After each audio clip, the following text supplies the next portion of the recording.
Thank you all again for having me. And, I got to tell you before I start my remarks, the idea of being able to stand in front of a military crowd in 1986 dressed like this would never crossed my mind. Never. So I really appreciate the opportunity to be here. I thank General Howe for inviting me, Vicki for coordinating all this, Adam Stevens for working with Vicki to arrange this. It really means so much to me to be able to be here and to share with you a little bit about my background and story.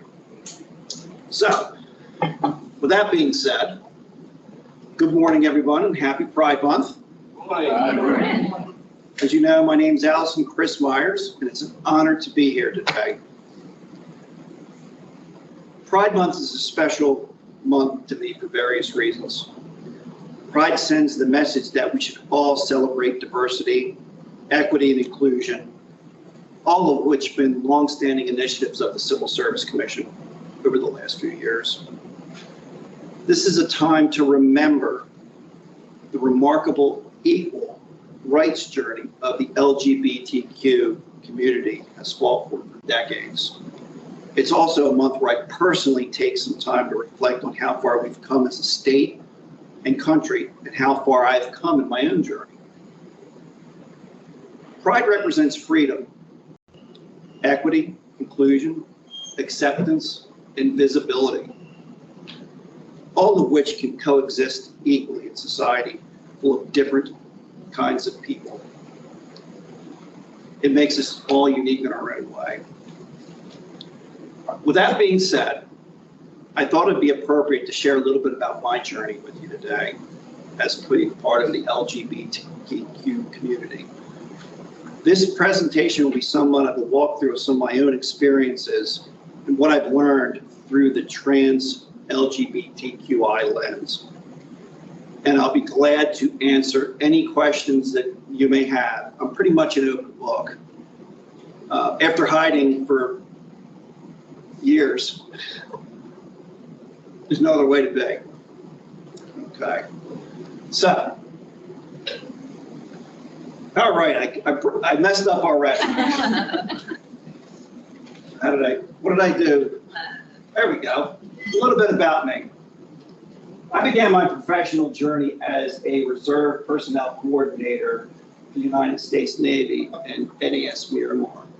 I was an E5 personnelman second class petty officer with VF 301, which was an F-14 squadron based out of NAS Miramar, California. Now, obviously, I wasn't a pilot or anything, but working in this support role really gave me an opportunity to learn all members of a command are essential to get the job done. After 4 years of military service, I held positions in marketing and sales over the next 8 years. I began my career in civil service, as Vicki shared with you, in 2001, and have been there ever since. And I previously served as the director of the Division of Appeals and Regulatory Affairs and served as a member of CSC's senior leadership team. I was appointed as acting chair by Governor Murphy, and I became the first openly transgender cabinet member in the state history. And yesterday I was confirmed. I'm a resident of Cumberland County, which is, for those of you that don't know, is way down in South Jersey. And I am a graduate of Rutgers University with a bachelor's degree in labor studies. And I received my Juris Doctorate after attending law school at night from Rutgers Law School in Camden. And I'm married for 30 years, and I have 2 wonderful children. So that's just a little bit about me. So back in the late 1970s, it just wasn't acceptable. You were a freak, you were an outsider, you really didn't belong. And I was always, as a child, I was always afraid to open up about this because I saw how society treated people that were gay, or at the time, you were a transvestite or transsexual. So that caused me to hide a lot of who I am. But that didn't stop me from trying to dress and to be who I am.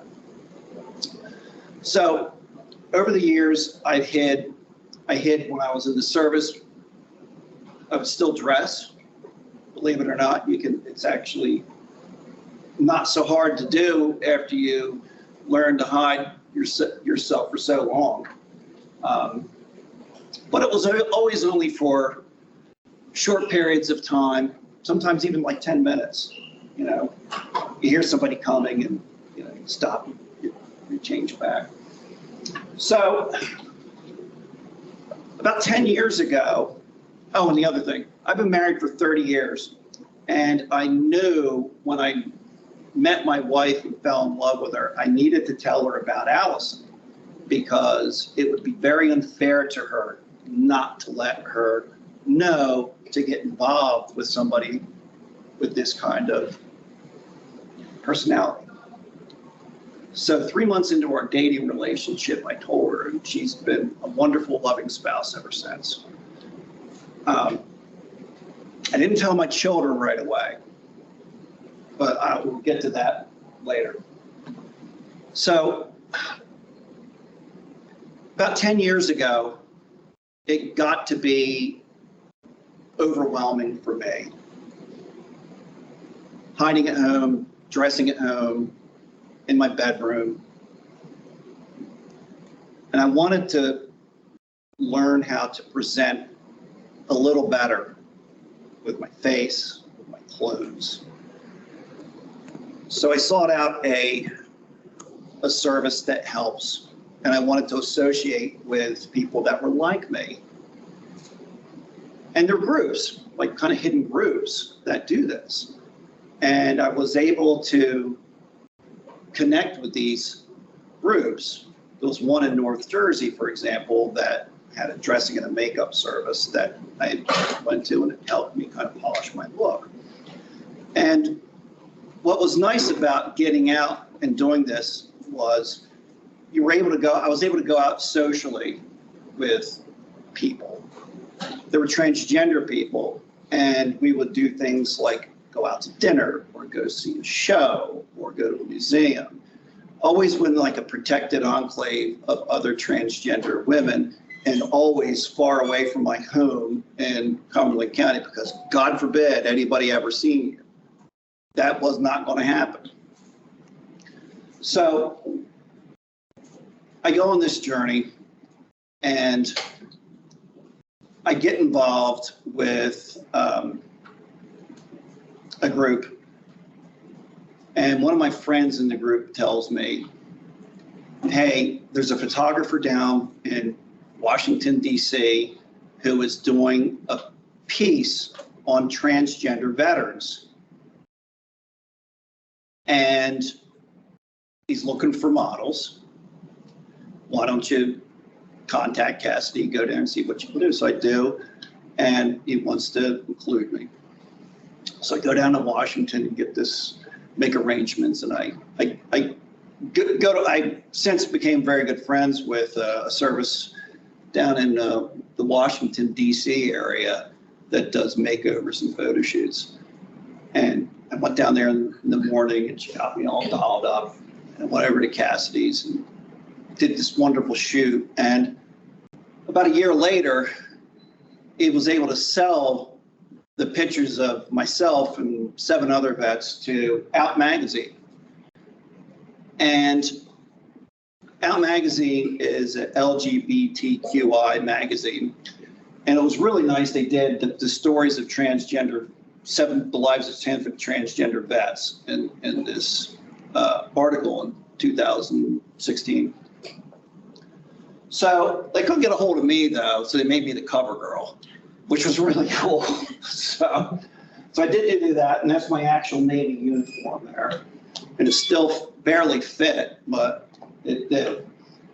So I go on, and I'm not out publicly yet. And by publicly, what I mean is, presenting all the time, my kids don't know. So 2 years later, it's 2018, I get a call from the photographer. And he says to me, I got a problem.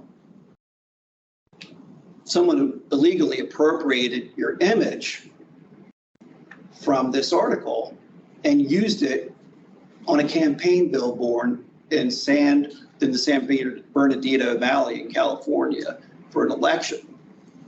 So that's what they put on this billboard. They used my image that way.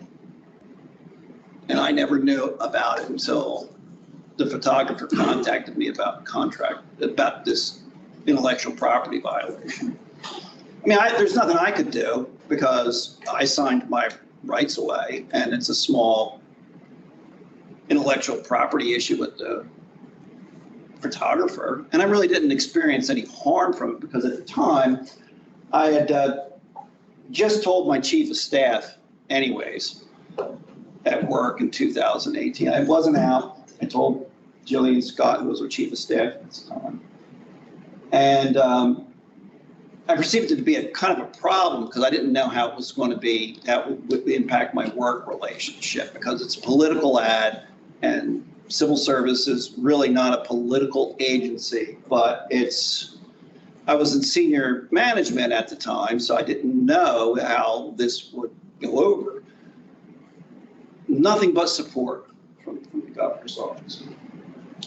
So I contacted some press out there and explained to them, that's not why I joined the Navy. I joined the Navy probably for the same reason as everybody else joins the military, or most people join the military, is to serve our country. That's it. I didn't join to get a sex change operation.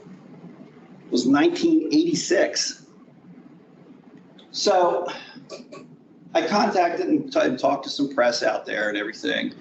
Was compared to Chelsea Manning, who, as most of us know, and those of you who don't know, was convicted, was in Leavenworth for basically selling secrets or letting secrets out.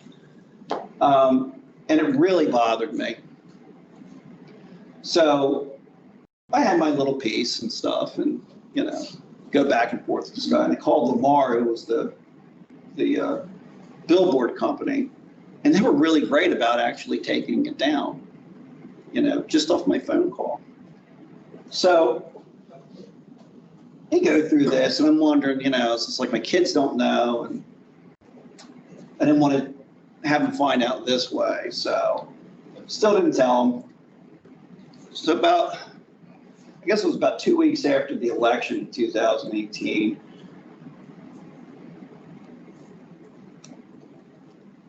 I get a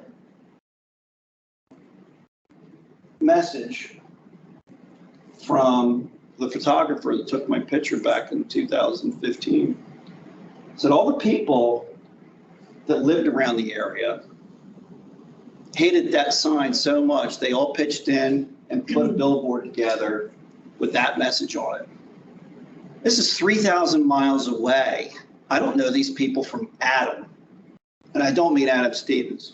And I thought, wow, they took this really bad experience that I had and turned it into something really beautiful.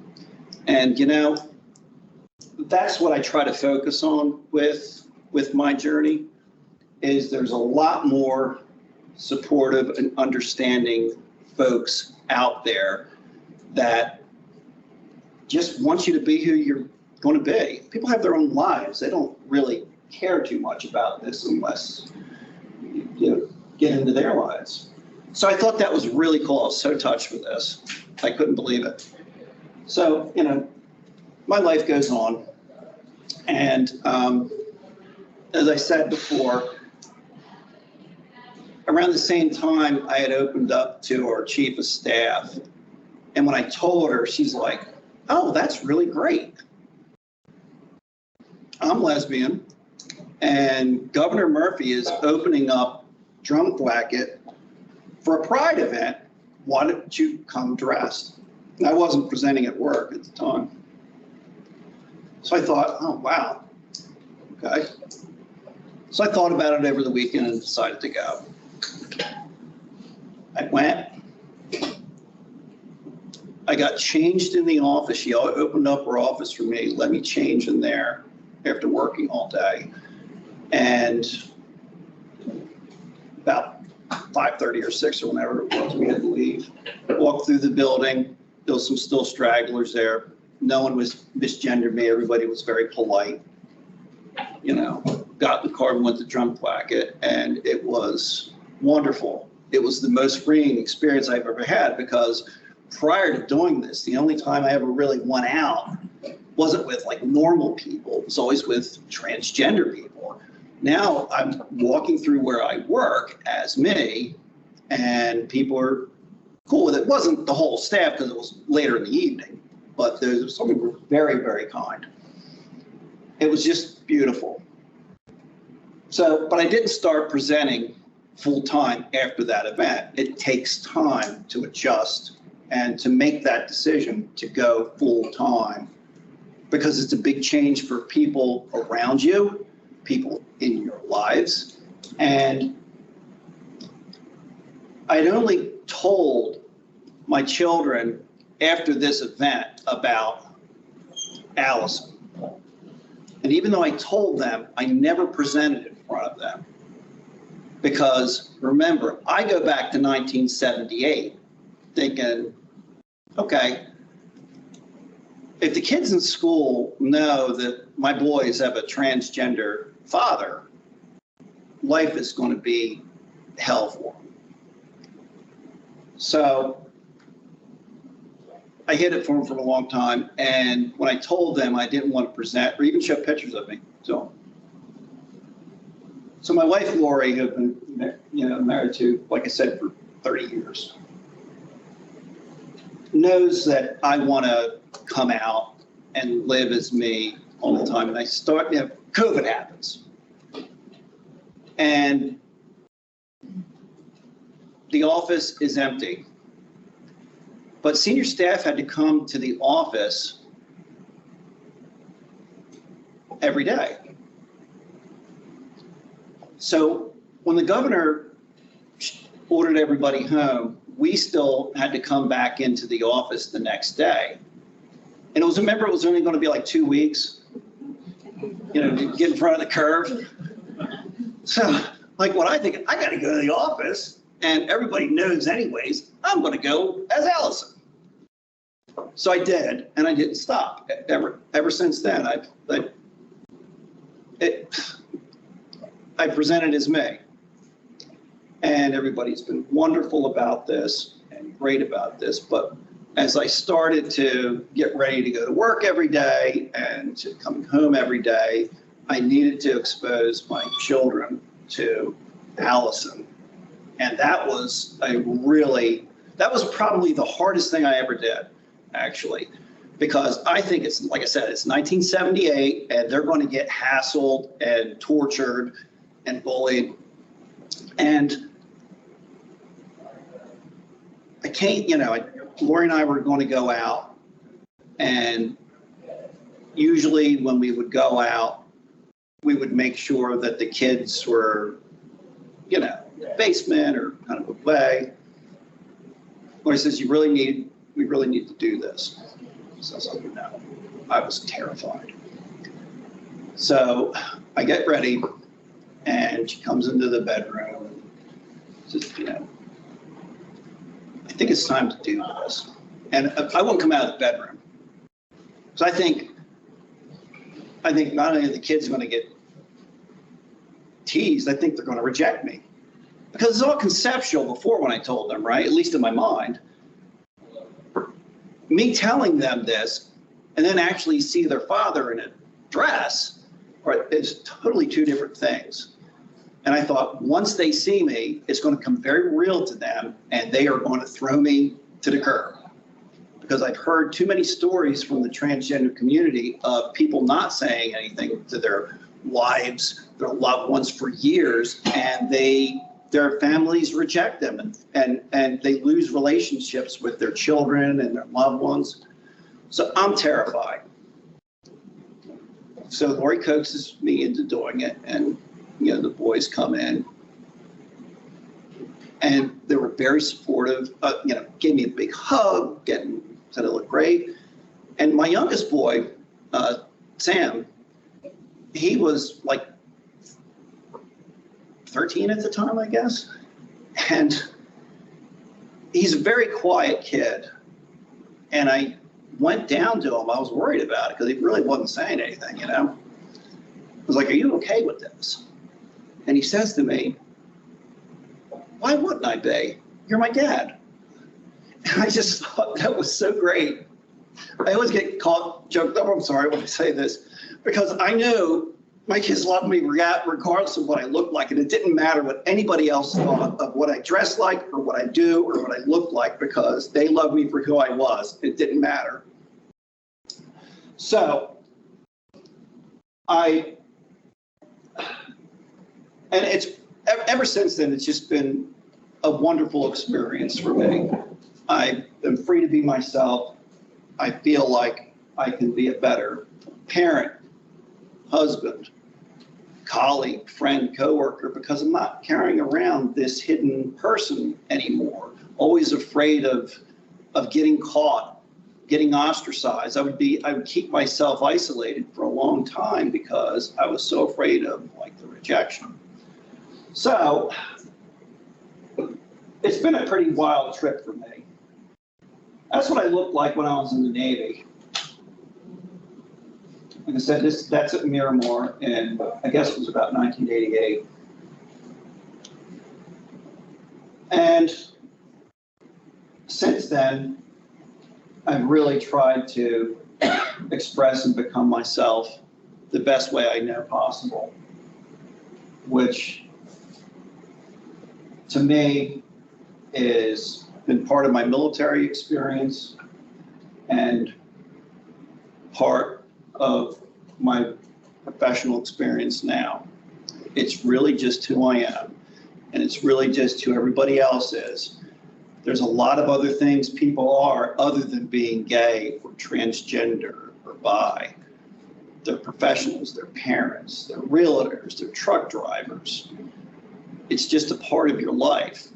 And it's very freeing to feel like you belong, especially after you haven't belonged, or at least in your mind, for so long.